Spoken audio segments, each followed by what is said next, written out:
ব্যবসা বাণিজ্যের সংবাদ ও বিশ্লেষণ নিয়ে ডিবিসি নিউজের নিয়মিত আয়োজন ইসলামী ব্যাংক নিবেদিত টালিখাতায় স্বাগত জানাচ্ছি এজি মাহমুদ। দেশের তফসিলি ব্যাংকগুলোর ব্যবস্থাপনা পরিচালকদের অনুরোধ নাকচ করে দিলেন কেন্দ্রীয় ব্যাংকের গভর্নর। বহাল থাকলো মেয়াদি আমানতে সর্বনিম্ন সুদের হার। এতে করে ব্যাংকের মেয়াদি আমানতে টাকা রাখলে সুদ মিলবে কমপক্ষে 5.5%। তবে প্রাতিষ্ঠানিক আমানতে সুদের হার ব্যাংক নিজে থেকে নির্ধারণ করতে পারবে। ব্যাংকগুলোর প্রধান নির্বাহীদের জানিয়ে দেওয়া হয়েছে এমন সিদ্ধান্ত। গত রবিবার এক প্রজ্ঞাপনের মাধ্যমে আমানতের সর্বনিম্ন সুদ হার নির্ধারণ করে দেয় বাংলাদেশ ব্যাংক। ওই প্রজ্ঞাপনে বলা হয়, আমানতের সুদ হার কোনোভাবেই মূল্যস্ফীতির হার থেকে কম হবে না। সে অনুযায়ী বর্তমানে ব্যাংক আমানতের সর্বনিম্ন সুদ হার হওয়ার কথা 5.5%-এর বেশি। বুধবার গভর্নরের সঙ্গে ভার্চুয়াল বৈঠকে এমন সিদ্ধান্ত পুনঃবিবেচনার দাবি জানান ব্যাংকের প্রধান নির্বাহীরা। তবে ব্যাংকারদের এমন দাবি নাকচ করে দেয় কেন্দ্রীয় ব্যাংক। বাংলাদেশ ব্যাংক বলছে, ক্ষুদ্র আমানতকারীদের হতাশ করলে ভবিষ্যতে আমানত সংকট তৈরি হওয়ার শঙ্কা আছে। যে তার টোটাল ডিপোজিটের টার্ম ডিপোজিট মাত্র 30%।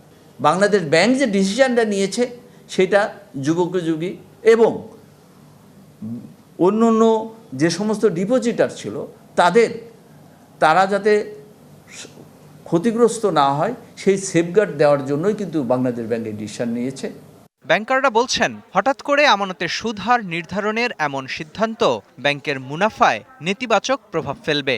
কোটি টাকা আছে, তো উনি তো আসলে অতখানি এফেক্টেড না। যাদের কথা বলছি, তো সেক্ষেত্রে কিছু সঞ্চয়পত্রের মতো কিছু একটা সিলিং বা ক্যাপ করে দেওয়া যায় কিনা সেরকম একটা প্রস্তাবনা দেওয়া হয়েছিল। এটা বাংলাদেশ ব্যাংকের পক্ষ থেকে বলা হয়েছে যে এটাকে ওনারা বিবেচনা করবেন। আমানতকারীদের আমানত নিয়ে কিন্তু আমাদের ব্যাংক তহবিলটা গঠিত হয়। আমি ব্যক্তিগতভাবে একটু সমর্থন করি। কিছু কিছু ব্যাংক যারা অনেক কম হারে ডিপোজিট দিচ্ছিল আমানতকারীদের, সত্য যে তাদের এই ডিপোজিটের কস্টটা কিন্তু বেড়ে যায়। সেক্ষেত্রে খেলাপি ঋণ সেটা আদায় করবেন, আপনার ব্যবস্থাপনা দক্ষতা আপনি বাড়াবেন। বাংলাদেশ ব্যাংক বলছে, বর্তমানে দেশের ব্যাংক খাতে আমানতের মোট 30% মেয়াদি আমানত। মূল্যস্ফীতির সঙ্গে সমন্বয় করে নির্ধারণ করে দেয়া সুদ হার বাস্তবায়ন হলে ক্ষুদ্র আমানতকারীরা আর্থিক ক্ষতি পুষিয়ে নিতে পারবে। মোস্তফা মাহবুব, ডিবিসি নিউজ, ঢাকা। ব্যাংক আমানতে বাড়তি সুদ গ্রাহক পাবে কতটা, এই বিষয় নিয়ে আলাপে আমাদের সঙ্গে এই মুহূর্তে যুক্ত হচ্ছেন বিআইবিএম এর অধ্যাপক ডক্টর শাহ মোহাম্মদ আহসান হাবিব। জনাব আহসান হাবিব, দেখতে পাচ্ছি আপনাকে বড় পর্দায় এবং স্বাগত। যে বিষয়টা আমরা দেখলাম যে গভর্নর অর্থাৎ কেন্দ্রীয় ব্যাংক বলছে যে এখন থেকে 5.5% মতো মানে সর্বনিম্ন 5.5% মতো করে মূল্যস্ফীতির সঙ্গে মিলিয়ে আসলে আমানত সংগ্রহ করতে হবে ব্যাংকগুলোকে। এখন ব্যাংকে তো আমরা জানি যে উদ্বৃত্ত তারল্য রয়েছে, এখন এরকম বাড়তি সুদে আমানত কি সংগ্রহ করবে ব্যাংকগুলো? জি, প্রথমত তো এই ধরনের একটা ডিসিশন কিন্তু আমি মনে করি সাম্প্রতিক সময়ে সেন্ট্রাল ব্যাংকের যে সার্কুলারগুলো এসছে তার মধ্যে এটা আমার ব্যক্তিগত মতামত, এই সার্কুলারটা ডিপোজিটরদের ইন্টারেস্টের দিকে তাকিয়ে এবং ব্যাংকিং সেক্টরের লং টার্ম সাস্টেনেবিলিটির দিকে তাকিয়ে আমি তো বলবো এটা একটা চমৎকার উদ্যোগ। কারণটা অন্য জায়গায়। আমরা কিন্তু বড়োয়ারদের স্বার্থের জন্য একটা সার্কুলার ইস্যু করেছি যে ম্যাক্সিমাম সুদের হার এত হবে। তখন আপনি ব্যাংকাররা তাদের তারল্যের কথা বলছেন, সুতরাং আলটিমেটলি প্রেশারটা গিয়ে কার উপরে পড়ছে? ডিপোজিটরদের উপরে। তাহলে সেন্ট্রাল ব্যাংকের অ্যাজ দ্য মানে ব্যাংকিং সেক্টরের রেগুলেটর হিসেবে সবচেয়ে বড় যে কাজটা, সবচেয়ে বড় যে দায়িত্বটা, সেটা কনসেপচুয়ালি এবং রিকগনাইজড, সেটা হলো ডিপোজিটরদের স্বার্থ দেখা। তাহলে এই সমস্ত জিনিসের সমস্ত কস্টগুলো কে বেয়ার করছিল? ডিপোজিটররা বেয়ার করছিল। অনেক ব্যাংক অনেক কম রেটে আপনার ডিপোজিটর রেট দেয়া হচ্ছিল, যার ফলে যারা দেখা গেল যে শুধুমাত্র এই ডিপোজিটগুলোর উপর ডিপেন্ড করেই অনেক মানুষ কিন্তু তাদের জীবন নির্বাহ করতে, এমনও একটা বড় অংশের মানুষ আছে। দ্বিতীয়ত হলো যে আপনি যে টাকাটা রাখছেন সেটা কিন্তু নেগেটিভ ইন্টারেস্ট রেটে চলে গেছে, কারণ আপনার ইনফ্লেশন রেট হলো আপনার ডিপোজিট রেটের থেকে বেশি। তো সেই কনটেক্সটে আপনি যদি বড়োয়ারদের স্বার্থের কথা ভাবতে পারেন, ব্যাংকারদের স্বার্থের কথা ভাবতে পারেন, তো ডিপোজিটরদের স্বার্থের কথা তো তার আগে আমি মনে করি ভাবা প্রয়োজন। জি, কিন্তু এখন আসলে ব্যাংকে গেলে মানে 5.5% মতো মুনাফা পাওয়া যাবে, কিন্তু সঞ্চয়পত্র তো এর চেয়ে বেশি পাওয়া যায়। তাহলে কি ব্যাংকে আমানত নিয়ে যাবে সাধারণ মানুষ? না তা তো কারণ এর পরেও তো ব্যাংকে গেছে, এরপরেও তো ব্যাংকে লিকুইডিটি বেশি, কারণ আমি কিন্তু সঞ্চয়পত্রের কিন্তু একটা লিমিট আছে, এবং সঞ্চয়পত্রের ব্যাপারটা কিন্তু সবার জন্য ব্যাপারটা এরকম, সবাই আপনি সঞ্চয়পত্র লিমিট আছে একটা। আমাদের day to day activities short term, যেমন 3 মাসে বলা আছে, 3 মাসের আপনি সঞ্চয়পত্র তো কম সময়ের জন্য করতে পারছেন না, 3 মাস আছে, 6 মাস আছে, 1 বছর আছে, এই যে কম সময়ের যে ডিপোজিট রেট। এখন যেই ব্যাংকে আসলে উদ্বৃত্ত তারল্যের পরিমাণ অনেক বেশি, তারা কি এই 5.5 দিয়ে কি আমানত সংগ্রহ করবেন? গ্রাহক চাইলেই তো হবে না, ব্যাংকেও চাইতে হবে, ব্যাংক কি চাইবে কিনা? ব্যাংক কিন্তু এত সহজ না, কারণ ব্যাংক কিন্তু লং টার্মে তাদের ক্লায়েন্ট এত সহজে হারাবে না। রিসেন্টলি একটা জিনিস খেয়াল করবেন, এই অতিরিক্ত লিকুইডিটি মপ আপ করার জন্য কিন্তু ব্যাংকারদেরও আপনার সেই টাকাটা মার্কেট সুযোগ করে দেওয়া হয়েছে, সুযোগ করে দেওয়া হয়েছে। সুতরাং আমরা বড়রের কথা ভাববো, ব্যাংকের কথা ভাববো, কিন্তু ডিপোজিটের কথা ভাববো না, তা তো হবে না। আর ব্যাংকরা এটা করবে না কেন? বিকজ তাকে লং টার্মে তো টিকে থাকতে হবে, আপনি তো ডিপোজিট হারাতে পারবেন না, ডিপোজিটরদেরকে তো হারাতে পারবেন না। আমি ডিপোজিট কালেক্টই করবো না, এটা কি অ্যাফোর্ড করে ব্যাংকাররা? ব্যাংকার এটা অ্যাফোর্ড করে না, তাকে তো লং টার্মে টিকে থাকতে হবে। কিন্তু অনেক ব্যাংকই রয়েছে যারা আসলে মানে তাদের উদ্বৃত্ত তারল্যের কারণে তারা আসলে আমানতের যে সুদ সেটি তারা কমিয়ে রেখেছিল। অনেক ব্যাংকই 2.5-3 এরকম অফার করছিল গ্রাহকদেরকে, যে কারণে বাংলাদেশ ব্যাংকের কিন্তু এমন সিদ্ধান্ত সেটি আসলো, তারই পরিপ্রেক্ষিতে কিন্তু এসেছে। এখন যে বিষয়টি সেটি হচ্ছে মানে কর্পোরেট ডিলিংসের ক্ষেত্রে বা প্রাতিষ্ঠানিক যারা আমানতকারী তাদের ক্ষেত্রে কিন্তু ব্যাংক নিজেই সুদহার নির্ধারণ করতে পারবে। সুতরাং সেক্ষেত্রে তো সমস্যা হচ্ছে না, সমস্যা হচ্ছে যারা সাধারণ বা ক্ষুদ্র আমানতকারী যারা ব্যাংকে টাকা রাখতে যাচ্ছেন। হ্যাঁ, তো ব্যাংকে যারা ক্ষুদ্র আমানতকারী, আসলে সমস্যাটা তো ওনাদেরই সবচেয়ে বেশি। ইনস্টিটিউশনাল, কারণ সবচেয়ে বড় ব্যাপার হলো যে একটা লো ইনকাম অফ পিপল, আপনি একটা খেয়াল করেন, যাদেরকে আমরা বলি কোর ডিপোজিট, মানে যাদের ডিপোজিট দিয়ে কিন্তু ব্যাংক চলে, তারাই কিন্তু সবচেয়ে বেশি এফেক্টেড। এটা তো হতে পারে না, কারণ ব্যাংকের কিন্তু স্টেবল ডিপোজিট হলো কোর ডিপোজিট। সাধারণ মানুষ যে টাকাটা রাখে, তাদেরকে টাকা রাখতে হয়, তারা যে কোনো সময় টাকা তুলে নেয় না। আপনি দেখবেন যারা ইনস্টিটিউশনাল ডিপোজিট বিজনেস করেন, তারা কিন্তু টাকাটা তুলে ইমিডিয়েটলি ব্যবহার করছে, তাদের অন্য জায়গায় রিটার্নের সুযোগ আছে। কিন্তু যারা সত্যিকারের ক্ষুদ্র ডিপোজিটার্স, যাদেরকে আমরা কোর ডিপোজিটর বলি, টাকাটা রাখেন ওই রিটার্নটা দিয়ে চলার জন্য, ওইটাই তার রিটার্ন, তাদের কাছে পৌঁছানোটাই প্রধান কাজ। এবং সেই দিক থেকে যদি বিবেচনা করেন, অবশ্যই এই মানে ইনফ্লেশন রেটের উপরে রাখা, একটা পজিটিভ ইন্টারেস্ট রাখা, টার্গেটিং দা মানে যারা সাধারণ যারা ডিপোজিটর তাদেরকে টার্গেট করে। এখন যদি ব্যাংকের শীর্ষকর্তারা মনে করেন যে 5.5 দিয়ে আমানত নিয়ে তিনি 9% লোন দিয়ে তিনি মুনাফা করতে পারবেন না, সেক্ষেত্রে আসলে ব্যাংকের অবস্থা গিয়ে কি দাঁড়াবে তাহলে? ওকে, এখানে দেখেন ব্যাপারটা কিরকম।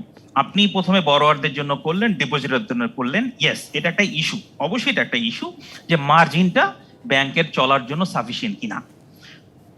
কথা হলো সাম্প্রতিক সময়গুলোর ব্যাংকের যে পারফরমেন্স, সেটা অবশ্য পারফরমেন্সটা কোন লেভেলে গিয়ে দাঁড়াবে যখন এই কোভিড এর ইম্প্যাক্টটাকে আমরা এই মোরাটোরিয়াম গুলো উঠে যাবে, তখন হয়তো আমরা রিয়েলি বুঝতে পারবো ব্যাংকগুলো কোন অবস্থায় আছে।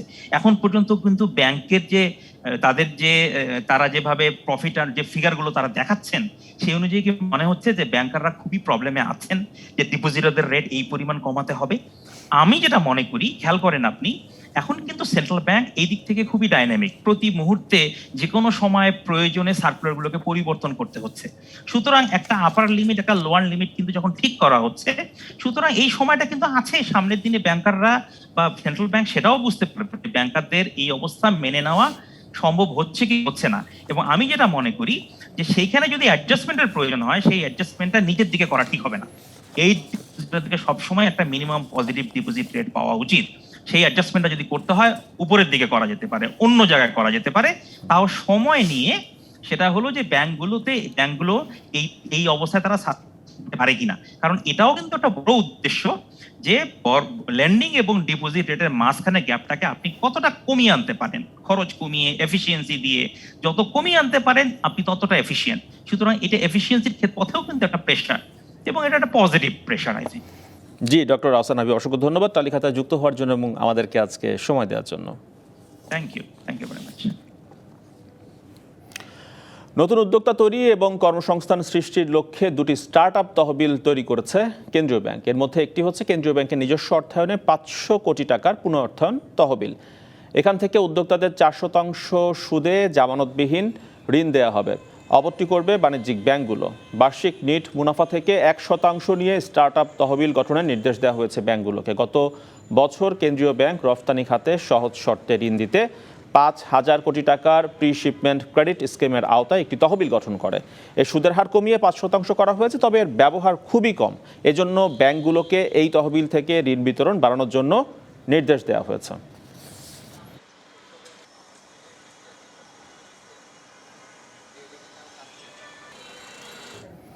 ইন্টারনেট ব্যান্ডউইথ ট্রান্সমিশনের মূল্য নির্ধারণ করে দেওয়া হচ্ছে আজকে।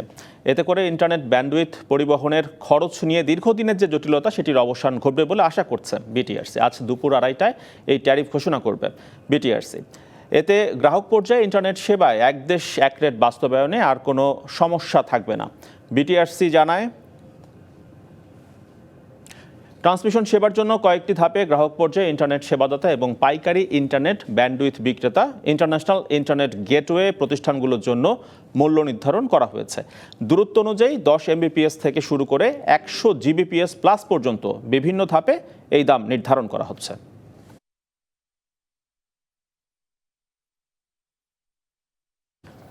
তালিকায় ফিরছি আবার একটা বিরতির পর, সঙ্গে থাকুন। বিরতির পর আবারও ফিরে এলাম ব্যবসা বাণিজ্যের সংবাদ নিয়ে তালিকাতে।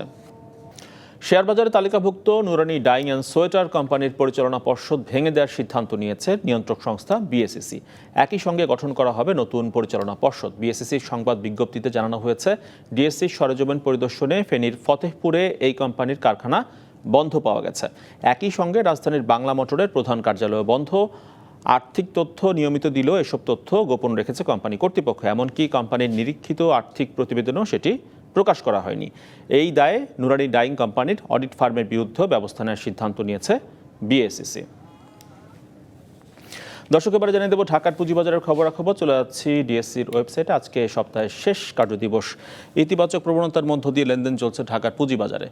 57 পয়েন্টের মতো যুক্ত হয়েছে ইতোমধ্যেই। সূচকের অবস্থান 6,680 পয়েন্টে। ডিএসসিএস যেটি সরিয়া সূচক, সেখানে 10 পয়েন্টের কিছু বেশি যুক্ত হয়েছে, অবস্থান করছে 1,454 পয়েন্টে। ডিএসসি 30 বাছাই সূচক, সেখানে 22 পয়েন্টের মতো যুক্ত হয়েছে, অবস্থান করছে 2,419 পয়েন্টে। 1,600 কোটি টাকারও বেশি লেনদেন হয়ে গেছে ঢাকার পুঁজিবাজার ইতোমধ্যেই।